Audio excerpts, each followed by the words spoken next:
good morning guys. Kasabong na sa busy na sa aking mga followers, sa aking mga viewers, sa aking subscribers dito sa aking channel, sa aking YouTube, Kalyaw Kasabong TV. Maraming salamat sa inyong lahat sa pag-support sa aking channel, sa mga mag-content kong mga sarili kong alagang mga manok ng mga panglaban, sarili kong palahi. Thank you sa inyo mga lahat sa pag-subscribe, sa panood sa aking mga content dito tungkol sa karanasan ko sa pag-alaga ko ng mga manok na sarili ko, mga palahing ginagawa panglaban sa mga sabungan kakit mismo. Ito sa umaga na ito ngayon, nandito ako nagko-content sa bahay. Ito siya ang ipakilala ko sa inyo, ito siya ang isa sa tinatawag yung sweater breed talisay. Ito siya kay ang tinawag ko siya sweater grade dahil pinagparis ko ang linyada sa inahin ko nga sweater at saka yung 3 times winner ko nga gris talisay. Nagiging mga anak. Ang mga kapatid nito nanalo na nga. Ay ito inaabot na sa Lugon. Kinukondisyon ko sana ito. Pero di na po pwede. Ito pala sa umaga na ito nga ituturo ko sa inyong mga baguhan pa lang. Ito siya kayang walang bungtot dahil naglugon na. Natirahan siya 3 balahibo na buntot, malambot na nabunot na lahat sabay. Okay lang yun. Pero paalala ko sa inyo na huwag tayong, pag ganito ng edad sa manok natin na panglaban na, huwag tayong magbunot dito sa balahibo sa pakpak. Kasi doon magkaroon ng problema na maging singaw, masisira ang duguanan niya sa balahibo, labasanan niya ang balat. Tinawag ko maghilom, kung sa Bisaya pa maulat, kung sa Negro salita namin maulat, wala nang labasanan ang balahibo, bubukol-bukol na lang yan o tutubo man dalabas, mga maiksi pa lang, tinawag patay na ng balahibo, mga laglag na lang yan, hindi tutuloy. Kaya doon magkaroon ng singaw, ang pakpak kulang-kulang ang palit sa balahibo sa pakpak sa ating mga manok kung binubunutan yan. Nangyayari talaga sa akin yan. Kayang hayaan lang natin siya, nakusa siyang malaglag ang mga balahibo, magpalit ng balahibo. Wag na wag talaga natin gagawing bubunutan. Para sa aking sariling opinion yan, may advice ko sa inyo, share sa inyo ang ating pinagdaanan, experience sa pag-alaga ng manok na panglaban. Kasi pinaka-importante dito kasabong sa totoo lang ang pakpak. Kaya kumplito ang manok nating panglaban. Pakpak ang importante at saka paa. Kasi ito sa paglipad, ito ang sinasalag. Kung minsan nga, karamihan sa mga manok natin, pakpak ang unang mabalda kaya sinasalag nila ang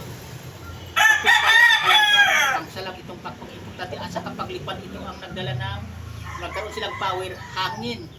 Ito ang kumukuha ng hangin para makalipad sila. Ito ang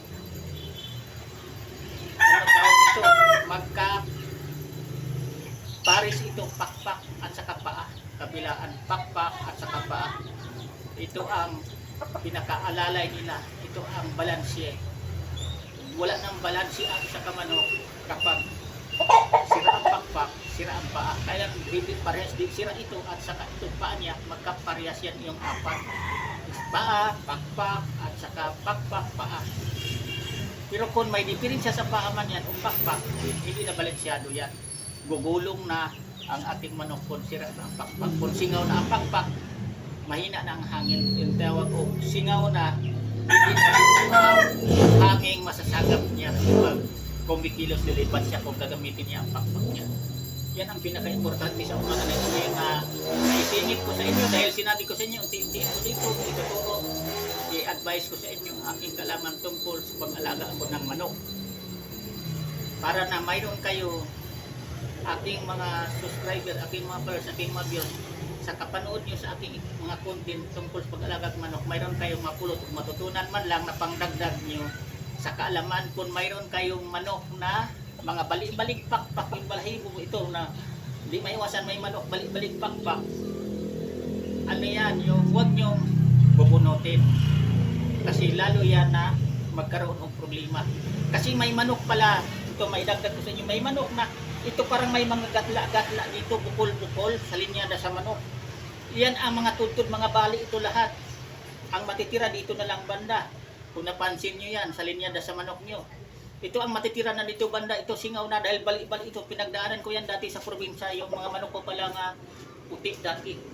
May gatla nito.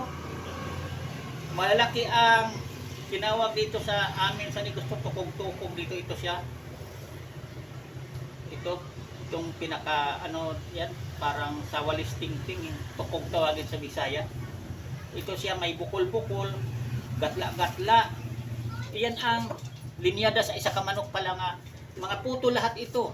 Kunting salpok mo lang, kunting kahig mo lang, babangga lang siya. Itong mga pakpak niya, mababali na yan. Kasi may, hindi katulad nito na makinis, may bukol-bukol siya, may gatla. Yan ang tandaan din nyo. Iyan din ang linyada sa manok nga mabilis talaga. Kahit kakatapos lang maglugon. Mga bali lang kusa yan. Kung mo pagaspas, lalo na kung kulungan nyo maliliit, ang kulungan nyo masikip, ay balik-balik lahat ito. Ang matitira na lang yung dito banda, nagtaka ako niyan. Yan ang pato. Kaya inalis ko yung linyada na yun. Pero malakas ang mga manok ganun. Malakas ang mga pakpak niyan. Namuhataw, pati paa. Pag malaki dito siya, yung tukog-tukog niya at saka may gatla-gatla dito. Malakas ang mga manok yan. Kaya lang, hindi ko kursunada kahit ano kalakas. Kasi di mo naman mailaban. Kung lalaban ka naman, mag-alanganin ka kung idayo-dayo mo sa mga sabungan kakpit, malaking sabungan, di balik tupada lang. Kung sa malaking sabungan, argabyado ka na kasi ito na lang ang dito. Gagana yan dito, hindi na. Yan ang maipaabot ko sa inyo na kaalaman ko rin na pinagdaanan ko mismo yan sa pag-alaga ng manok. Siningit ko ito dahil nagkataon na lugon ito, di ko na maipakita sa inyo ng aktual pangyayari, di ko na maipapaliwanag sa inyo kung ano ang sitwasyon sa paglugon sa manok kung makumpleto ito balibo. Kaya isiningit ko to sa inyo, huwag kayong magtaka na kinuntin ko ito kasi kahapon kinuntin ko yung may sakit na manok, paggamutan ito, kinukuntin ko ito kasi pinagsamantala ko ito dahil lugon, walang buntot. Yan lang, sana mayroon kayong mapulot o matutunan. Bukas ulit naman, hanggang dito muna ako ang videos ko ngayon. Ibang topic naman ang ipagpaliwanag ko sa inyo. Huwag kayong mag-alala, aking mga followers, aking mga viewers, aking subscribers dito sa aking channel. Kasi dito, lahat ng kaalaman ko, ibahagi ko unti-unti sa inyo para naman na mayroon kayong mapulot o matutunan, ma-isishare ko sa inyo ang aking kaalaman. Masaya na ako.